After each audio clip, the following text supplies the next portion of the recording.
Whilst the Adeptus Mechanicus and the Imperium of Man are reverent of the machine spirits that inhabit their vehicles and of technology in general, there are those among humanity who would seek to dominate them. These individuals often find themselves in the service of chaos, subjugating and twisting once noble spirits.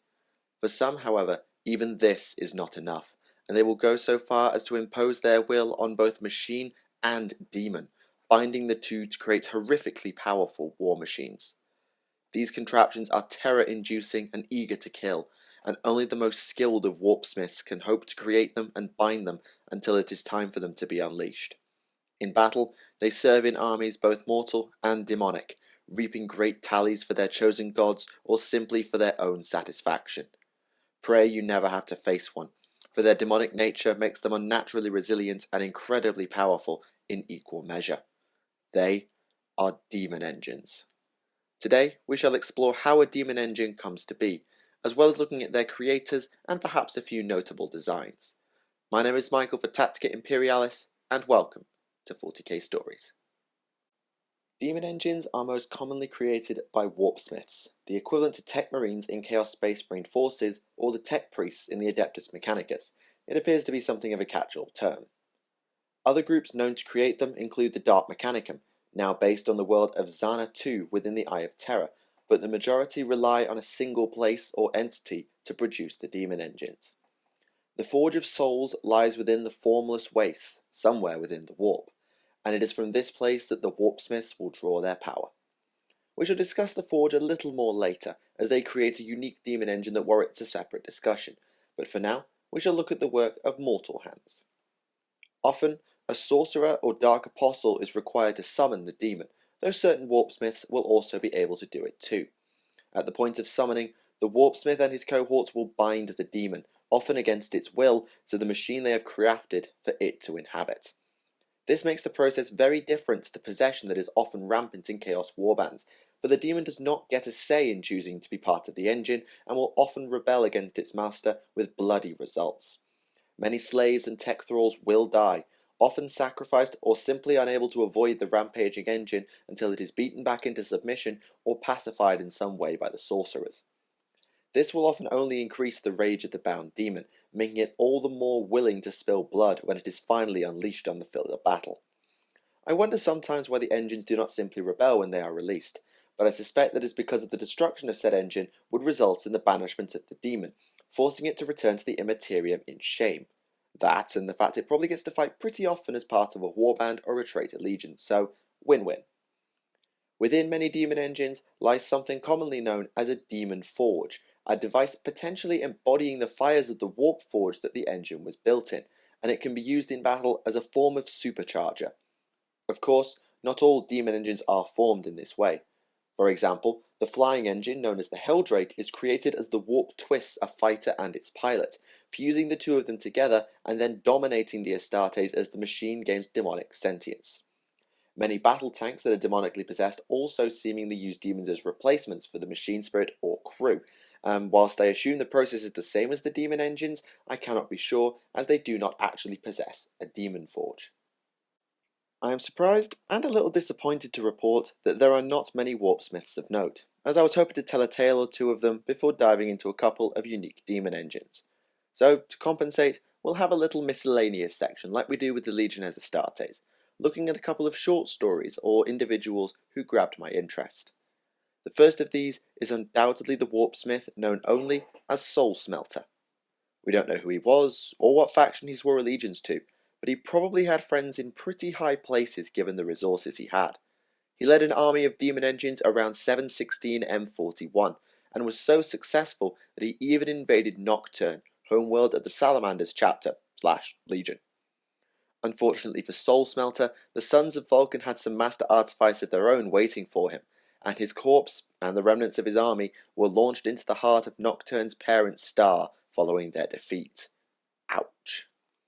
By contrast to Soul Smelter, Vostok Pistonhand of the Iron Warriors proved that the forces of chaos are never truly united, as he staged a coup on the Dark Mechanicum world of Diasos. He turned the entire planet over to the creation of Daemon Engines, binding/abducting huge numbers of demons to keep the forges going, and eventually this theft of Neverborn drew the ire of the Dark Gods themselves. The ruinous powers each sent an army of demons against Piston Hand, and whilst it is unlikely that the four forces worked in tandem very effectively, they still overran Deosos within a month. What became of Piston Hand and the world itself is unknown, but I suspect the Warpsmith's soul is suffering immensely for his actions.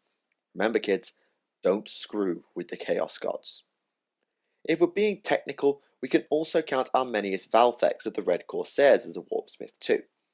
Valthex was the chief tech marine or master of the forge of the Astral Claws before and during the Badab War, and even the Adeptus Mechanicus would supposedly consult him on matters pertaining to Astarte's technology. He was apparently something of an expert. He fought as a commander for the Secessionists during the Badab War, and was the one believed to have taken Huron's body away from Badab Primaris after the tyrant fell, because his lightning claw exploded, if I remember correctly.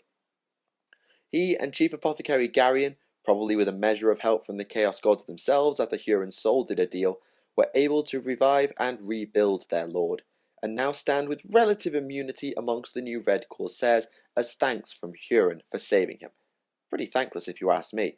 Oh, you saved and rebuilt my body after a melter gun exploded my arm off, so now you probably won't be turned on by me in future. Yeah, thanks Huron. So, now we have the creators out of the way, let us look at a few notable patterns of Daemon Engine. We'll start off with the god-aligned ones, and since they are relatively few for all the gods save Khorne, we'll cover them all in one go, as the others I want to discuss are probably more interesting from a historical perspective. For Slaanesh, there is in fact only one unique Daemon Engine, the Subjugator, a massive dreadnought-like creation, it's a lot bigger but similar design, that packs devastating sonic weaponry along with incredible agility, but it's just as fragile as other walkers, so it's a little bit too easy to take down. Kind of like most of Slaanesh's stuff actually. There are 4 Daemon Engines of Nurgle, though one is really just a variant on a non-aligned engine. The perhaps best known of the rest is the Blight Drone, a maggot-like engine armed with both conventional weapons and corrosive poisons.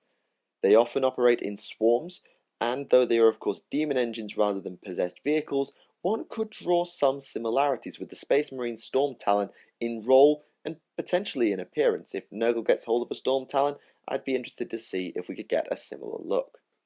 For Tzeentch, there are 3 demon engines that all strike from the air/in space. The largest and perhaps best known of these is the Silver Tower, seemingly just towers floating on sorcerous discs. Piloted and powered by Thrall wizards, these engines were used very effectively in recent times, acting as fortresses for the Thousand Suns as they near annihilated the Space Wolves and caused the destruction of the population of Fenris as a response. Yeah, I'm kind of alright with that. Khorne actually has 12 known engines dedicated to him, including the Brass Scorpion that is both fast and deadly in equal measure, and the Skull Cannon, an artillery piece forged by the Bloodletters who will go on to pilot it. However, the one I find the most interesting is the Lord of Skulls, as its creation requires a bloodthirster to be summoned to inhabit it. As such, only the most skilled of Warpsmiths in Khorne's service will ever forge a Lord of Skulls, as not only do they have to bind one of the Blood God's greater demons, but they also require vats of murderers' boiling blood to make it function, and somehow I think they'd need to call in some favours from the Brass Citadel if they wanted to make that happen.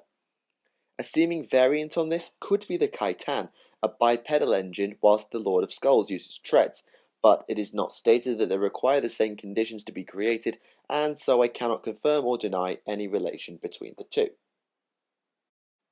Okay, now I get to talk about 2 demon engines I find the most fascinating, who in fact share many design similarities, the Defiler and the Soul Grinder.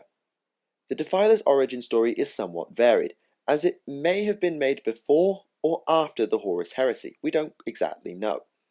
It is stated that Korak supposedly fought a Defiler, or at least an early variant of it, during the Battle of Constanix II in the Heresy, and yet it is said that Abaddon commissioned the Dark Mechanicus to construct them in preparation for the First Black Crusade, which was of course post-Heresy.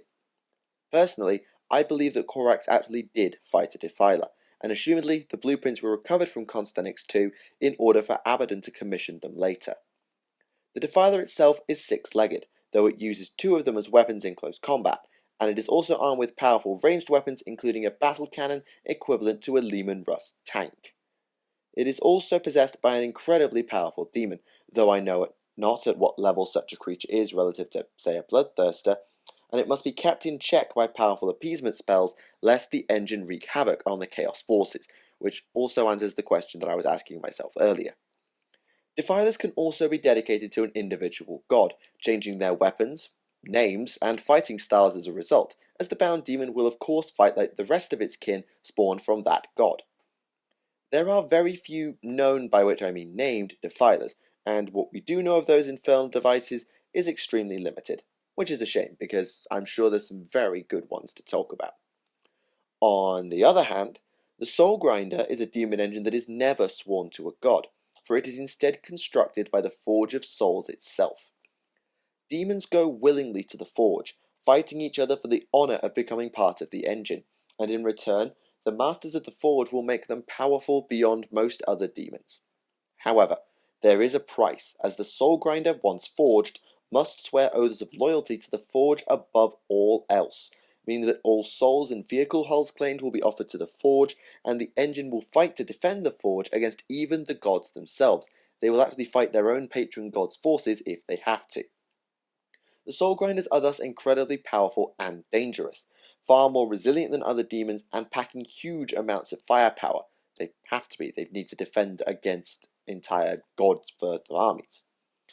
And whilst again we don't know of any individual engines, their appearance shows how powerful the combination of demon and machine can truly be.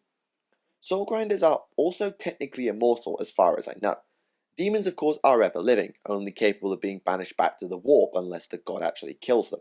But I believe that if a Soul Grinder is destroyed, the demon will return to the Forge and ask for basically another go, at a cost in souls that must be claimed in order to break the deal in the engine's favour. The cost is so astronomical as to be impossible, and if the Soul Grinder is destroyed again, then the fee becomes even more exorbitant. But it speeds up the return of the demon to the material realm and ensures there are always willing hosts for the Soul Grinders constructed within the Forge of Souls. And there you have it. A bit of information on the demon engines and their creators, the Warpsmiths. Wasn't exactly a spiraling tale like the Legion Astartes that we often cover, but I find these mighty machines very interesting and I wanted to discuss them before we moved on. I do wish there were more stories of individual engines and what they've accomplished, but I suppose one can only hope. Speaking of the Legiones Astartes, we're going to be heading to another one of their worlds now. I think the choice of destination should be kind of obvious, given what we've just discussed anyway. But for now, let us head back to the material realm and see what we shall see. Thank you all for watching. My name is Michael for Tactica Imperialis, and I'll see you all again. Goodbye.